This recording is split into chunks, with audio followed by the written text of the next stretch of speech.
So I know there's been a lot reported out there on trades and whatnot that we made today. Officially, they're still in the queue, so I can't speak to a lot of it. We don't anticipate any problems. They just got to get through the sort of the batting order here. So, you know, in Bobby's case, subject to everything being okay, we've traded him to Seattle for 2 picks, and Scott was traded to LA for a pick here today, in addition to the move we made the other day with Nick. Why do you think you ended up in a spot where you ended up being a trader on the deadline day this season? Well, today, listen, I'll answer all the questions and take responsibility for our season. I don't look at today as the autopsy day. We've got 19 games to go. But I think there's a whole host of reasons. I'll take responsibility. You know, we met earlier in the year through about the 20-game mark where we got off to a slow start. And again, the failures here start with me.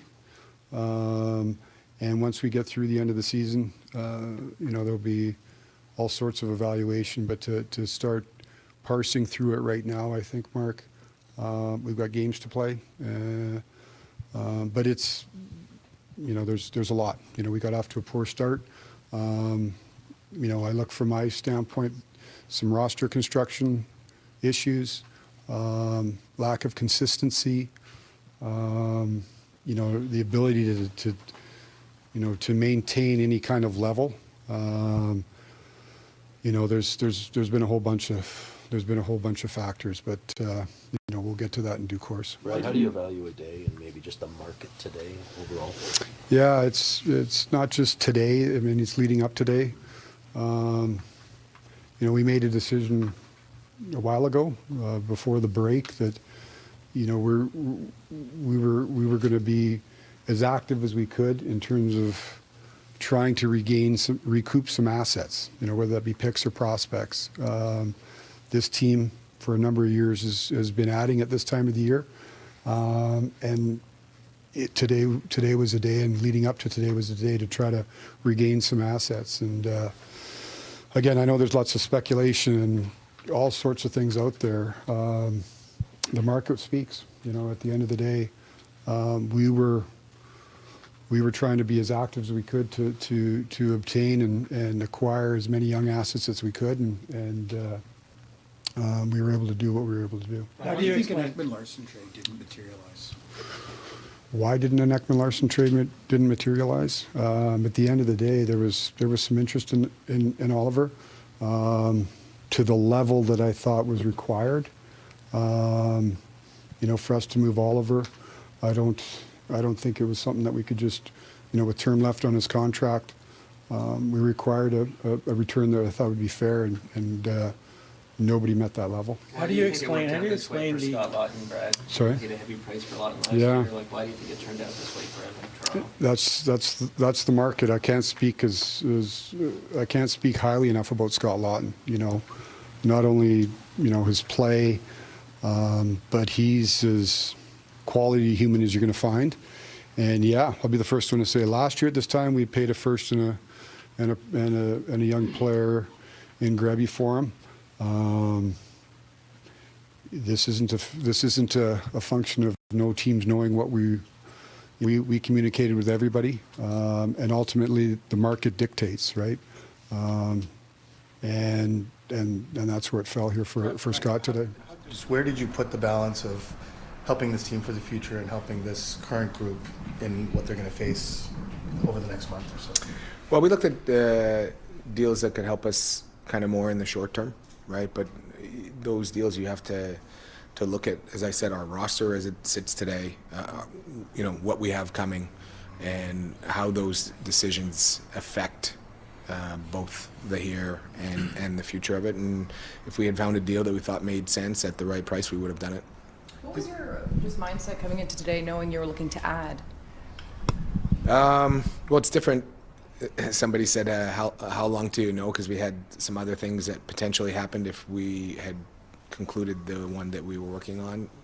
And somebody had said, how long? I said, well, you don't determine the timeline as much as from a buyer's perspective than you do as a seller's perspective. So, when you say you spent a lot of time working on something that you might revisit in the summer that could get consummated then, can you characterize the nature of such a deal? I know you can't speak about a position, but is that a big deal? Is it something? yes, I think it was a significant deal for us.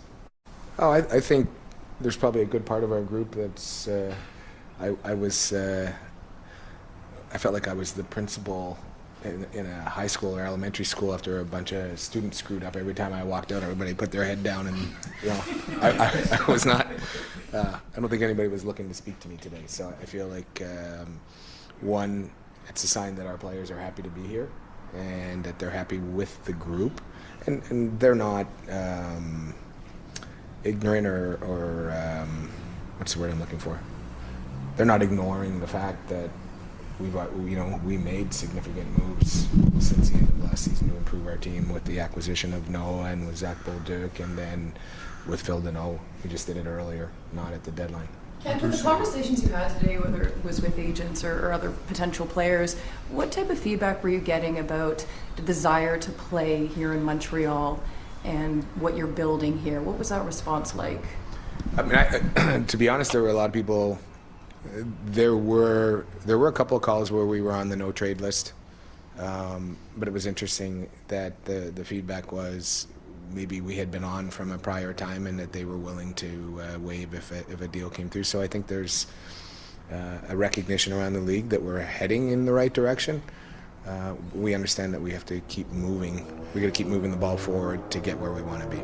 Well, I mean, we have, right? Like, we traded a second-round pick for Phil Deneau. If there was another deal that required that type of return that we thought moved the needle for us, we would have done that too. But I think part of the message to the group is, we like these players. We've got a lot of good hockey players. We've got good hockey players that aren't playing games right now for our team. So for us to add to that logjam, we wanted to know that it really was meaningful enough for us to do it. And then I also think, like, it's not like we've tried to build this team uniquely through the draft. When we look at a number of picks that we've traded away to this point, I think we've traded 3 first-round picks. 4, I guess, if you include Romanov's being traded for a pick that was then traded for Kirby. We've traded, I think, 3 second-round picks so far. So we're not afraid to do that. I don't want to leave the impression to our fan base that we're just going to keep drafting and drafting and drafting. We're going to do what we need to do to keep moving the needle forward, and if we find those deals. But by the same token, we're not going to transact for the sake of transacting so that everybody's happy in the moment, and then next year comes around and we're all scratching our head as to why we did it. What do you think this team is capable of right now? What do you think this team is capable of right now, Cam? Well, if you look at our record since the 4 Nations of last year, it's been a pretty good hockey team, and I think they're a more confident hockey team than they were at this time last year. I think that as a group they feel much more confident that we've got to continue to work towards making the playoffs, but this group is more confident that with a year's experience they're more ready for what comes. I did talk to another general manager in the league, and he said one of the things, because he was just commenting on how our group had advanced or progressed a lot, and he's like, one of the things that you need and you can't buy is experience. So you also need to give that experience to your young players. So I think that's an opportunity that lies ahead for this group. Whereas if you bring older players in, you deprive some of your younger players of that experience. Yeah, I mean, again, as I said before, the 2 big ones with Quinn Hughes and Kiefer Sherwood was done prior to this, and you never know when you're coming into this week what's going to happen, but our goal was to accumulate draft picks and potential players at 25 and younger, and we're pleased we're sitting here today with some extra picks moving forward. Not just this year. I thought it was important to spread them out over the next couple of years. Last year, you didn't get the offers that you wanted for Brock and for Hughes. Did it feel the same for Evander and Teddy today? Again, like look at the market today. It was very unpredictable. I didn't get any offers, so I was a little bit surprised. There been those two guys have been playing really well for us, and Teddy has been here for a couple of years now, and is a good player on the ice and a good player off the ice for us as well. And Evander Kane is a veteran player in the league. So we all know that the roster spots and cap space flexibility plays in. So yeah. With Teddy, will you now look at trying to keep him? We know that he likes it here, and you know, it's too early to tell where things going here. But I mean, again, Teddy has been playing really well for us, and is a good character guy. When it comes to the Garland move, what were sort of the factors that came into that all happening last night? Again, our intention last summer was to keep Connor here for long term. When things changed over the year here, we're, for us, looking into where we're heading, age-wise, where he was, and contract length, gives us a little bit more flexibility moving forward here. How about Douglas and claiming him off waivers? Yeah, we've been with our young guys in the lineup. I don't want to, you know, I want the players to feel safe. I don't want them to get beaten up, and we've been looking for a player like this with more size, physicality. So when he was available here, our group felt that he. Over the years, they watched him coming through the American League and in Tampa this year. We felt that would be a good fit for us, and a free look here to see what we have in Curtis. And he was excited for the opportunity to come to Vancouver as well. Is there a chance he could play tonight? Or? He is in Toronto, so he will meet the team in Winnipeg tomorrow. Patrik, I understand, like, trying to showcase, for lack of a better term, some of the guys that maybe you were trying to trade, the veterans with expiring contracts. Philosophically now, with these final 21 games, like, do you have to get Aatu Räty and Max Sasson and those kinds of guys in on a regular basis? Yeah, and even a couple other guys that we want to see up here too. So I would imagine there will be potentially a couple of guys that's going to rotate in and out here. I think it's too early yet. I was just talking to Footer here on the phone prior to going down here. But as of today in Chicago, there are 12 forwards and 6 defensemen. And we'll see what we come out with after the game. Lekkerimäki having surgery, and then we'll see how Abbotsford are doing and how the players are performing. I know Kudratsev is scheduled to play down there tonight as well, so we'll see here over the next couple of days, but definitely want to see some younger players in the lineup, and for us to get a chance to continue to evaluate them and see what we have here. So far, we're very pleased with the young guys that we have, and the character and the growth in their games. So that's important for us. Patrik, you talked about the market being unpredictable. How much do you think that can be pegged to the new salary cap rules and the rules about? The new CBA. Yeah, I think that's a big part of it, and I think also the parity out east. I don't think there was many teams out east that did a whole lot, so that definitely played into it as well. Patrik, you cleared up a bunch of cap space going into the deadline. Were there any conversations about taking back contracts from other teams? Yeah, there were some conversations about that too. I'm not sure that was something that actually happened here today. We talked about it. We also looked at the options on some of the potential younger players that could come available, but it was nothing that materialized or something that we got close to. You've opened up some roster slots here. In light of that, how aggressive do you expect to be with college and potentially European free agents over the next few months? Yeah, we'll see. Our staff has been out working hard this year, and we got a list of players that we're shipping away at, and we'll see where it goes, but we have that flexibility here now. With these things, you try to get a lay of the land and find out, who might be available and or who might be looking to do something, or where different people's needs are, and then it comes down to timing and their timing, and just kind of checking all the boxes. And what really takes some time is when you get the trade in, just making sure that the league's got it, in times like this, and then scheduling the trade call. Just to clarify, is that 2026 for the seventh Yeah, round? 26, seventh It's round, okay. yeah.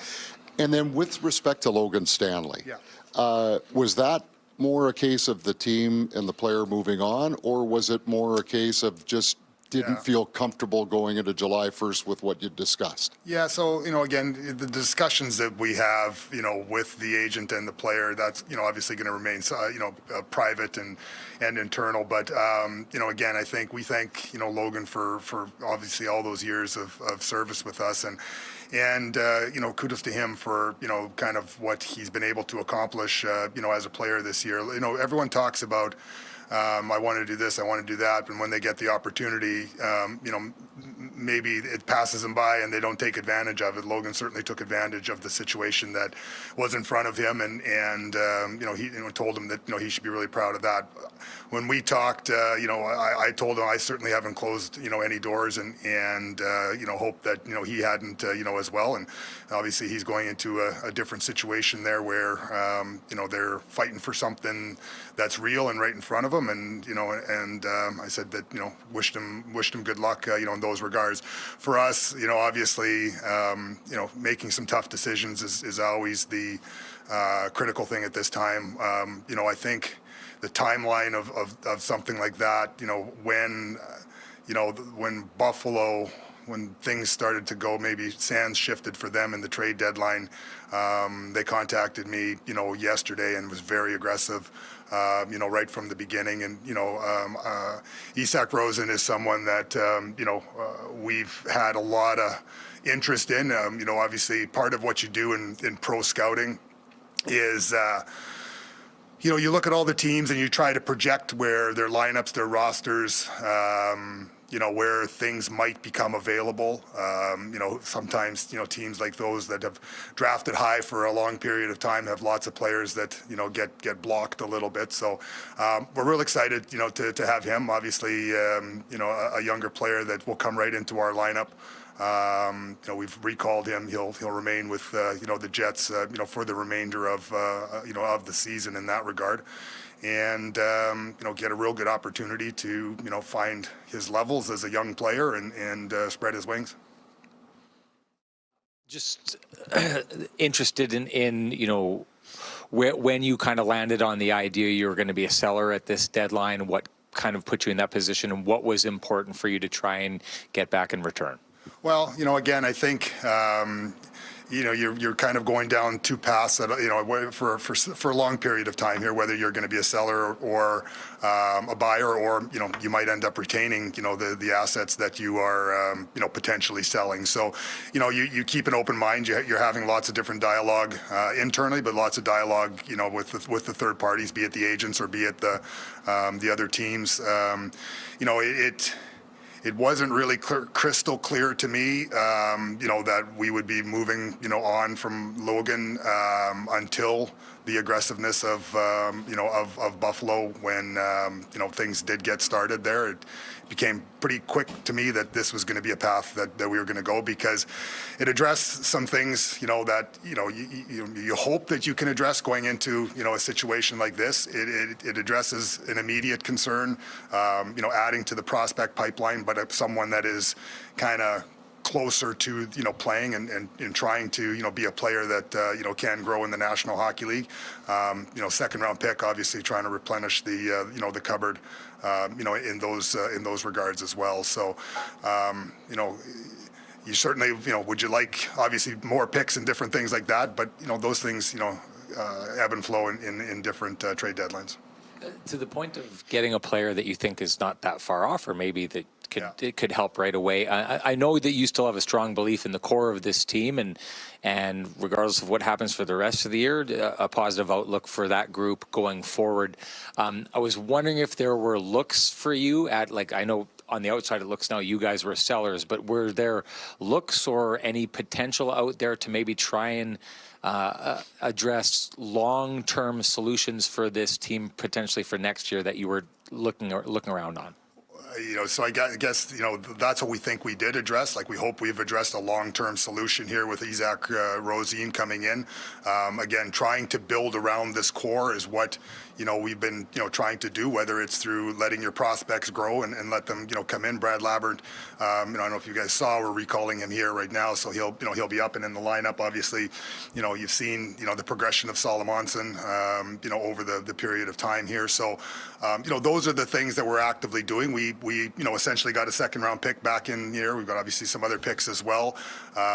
Could those lead to summertime, situations when you don't have, capital to do anything? It can't, So when you do replenish it somehow, then, you do have options. Like, that's when it comes. A second-round pick at the trade deadline is, kind of like, gets thrown around like it's nothing. A second-round pick when you get close to the draft, it's a very powerful, tool.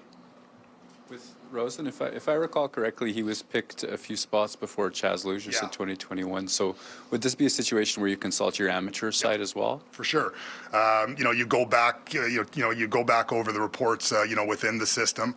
But again, I think, for us, this didn't come out of the blue. This is something that, again, I go back to pro scouting meetings and you talk about and you say, what might be potential if these guys, come into a situation where, they do become a buyer, or what would we want to do? Or are there players that you would want to, try to go use those picks that you have at different points in time to try to go get, like in the summer or whatever. And lo and behold, this player came available. So, but from an amateur's perspective, you go back, not only over the reports, you go back over the lists, you keep all the lists, the historical, things. And, again, that's something that, came back strongly as well.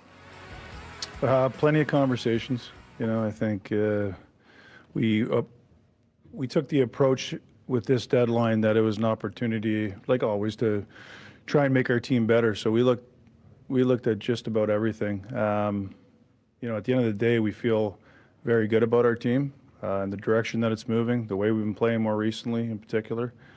And we made the deal yesterday for Warren Fogle. Add a little more speed to our lineup. There's some variability with this player on where he can play in a line and what he can bring to a team. But overall, we're pleased with our group and the depth of our group. Why did you think speed was an important element? I think if you look at the way that we play, and we're a team that likes to get to the forecheck and get in quick. And certainly I think if you ask our coaches, you hear about pace all the time and sprinting. And I think that's what makes us a difficult team to play against when we're on our game. And so certainly Warren brings that along with the rest of our group. One of the things that has been talked about a lot is maybe a right shot defenseman, an area you looked at, I'm sure. Is that something you can maybe look at again in the summer? Yeah, possible. We looked at everything, Bruce. We really did. It wasn't like we approached this deadline with caution. Like we were aggressively looking for areas or ways to be able to improve our team. At the end of the day, whether the players weren't available to us or what it might have been, we felt comfortable with our group. Some of the players that we looked at certainly weren't an upgrade to what we had here. And the depth of our group, I mean, I know a lot's been made of the right shot defense. You've asked me this before, but we do have an Olympian that's not in the lineup right now. So when you ask about depth and variability as well with Matt and Paolo, when he is in the lineup, can play on the left side. Just the future as well, just because you guys don't have your first round pick this year, you're second. Like, how much did that impact how you approached today specifically? Always mindful of the future, but it didn't hold us back from anything. It wasn't like I was in on anything, Alex, where I thought, I wouldn't do that if it wasn't going to improve the team. It just there just weren't those type of deals out there today. What went into the Well, again, I touched on the speed with Warren Fogle. He's a big body who can skate. He had back-to-back 20-goal seasons. We like that makeup of player. David was a good player for us. He brought a little bit of what we needed at the time with what David brings with his, experience and competitiveness at a time where this group was continuing to grow. We've certainly taken that next step as a group, but we felt like getting a guy like Warren into the lineup that can play the right and left side and get in on the forecheck, gets to the front of the net, big body, fits our style of play. He regained that form that he had, with the 20-goal years the last 2 years down and on. Well, I think if he was on a 20-goal pace this year, he wouldn't have been available. So sometimes you have to take a look at what the makeup of the player is and was the fit right? What's the timing of it? There's always a bit of a question when a good player like that is available. But we feel like just because the makeup of the player, that player in particular, and the way he plays the game and our style of play and the way our coaches like to play, we feel like it's a good opportunity for him to get back to his game and for us to get a very good player. Steve, just to piggyback on Alex's question about improving draft picks, you don't have a second or first round pick this year. Can you speak to the challenges and the complications of trying to improve your team and preserve or create a window of competitiveness while managing that future? Certainly different, I think, than other teams. Everybody's in different phases, but we don't have the benefit of those draft picks accumulated over time, so we have to be strategic on how we continue to build the team. And I think we've done a good job. My scouting staff's here. They bust their tails all year to be able to give me the information to be able to make some decisions. And we've been mindful of the picks that we put out and where we put them out. I'm not saying we weren't. If we were in on something, that we wouldn't look at that as well. So there's certainly some strategy to it. Looking for value players and at the right time in their career and the fit with us as well. Did the last few games, the last sequence affect your approach for today? Not really, honestly. Like even before we went on this stretch, I still had belief in the team. I don't think that we're not pleased with where we are in the standings, yet we feel like we're a better team than last year. I was approaching it as an opportunity to make the team better.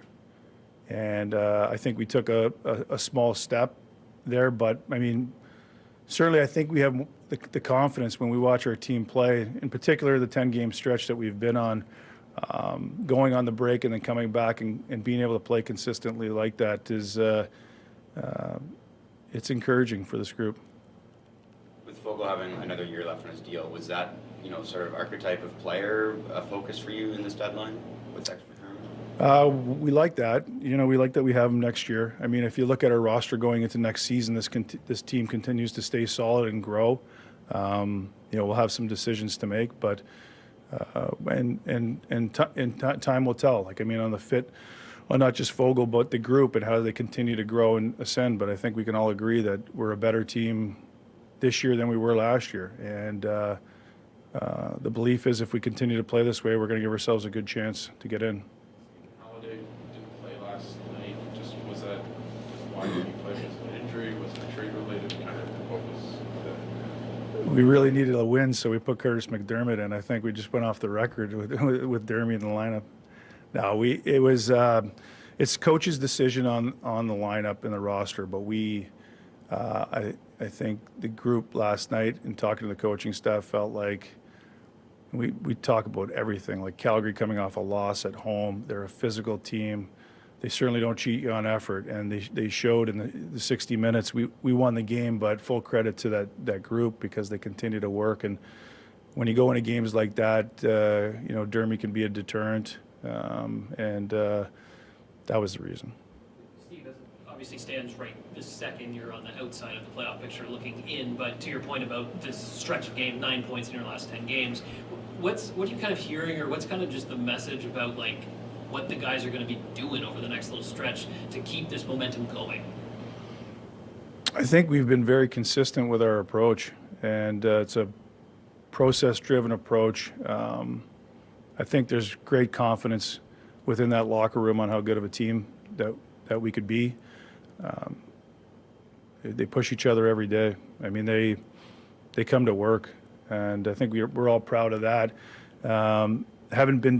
They haven't been disheartened by. They're not pleased with, but I know they're not disheartened with or lost any belief in the team because of where we are in the standings. It's a really tough division, as you can see, and it looks like our group is up to the challenge.